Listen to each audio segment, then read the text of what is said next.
চলুন মোটু পাতলু দিয়ে আজকে বিয়ে বাড়ি শুরু করা যাক। তারপর সোজা রাবড়ির পর চিকেন পকোড়া নিয়েছিলাম। ফুচকা আর কফিটা তোলা হয়নি, আর এখানে একটু বসে বাকি সবার ছবি তোলা দেখছিলাম।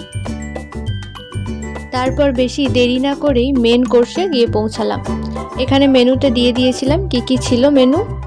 স্যালাড আর একটু কাসুন্দি, তার সঙ্গে ফিশ কাটলেট ছিল।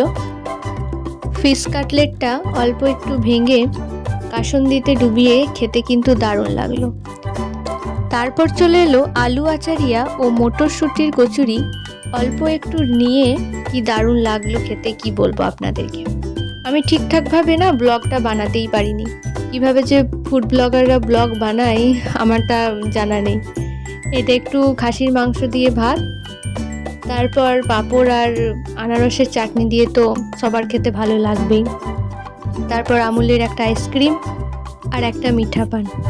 এই পানটা দেখতে কিন্তু বেশ কিউট। তারপরে একটু বাজি ফাটানো হলো।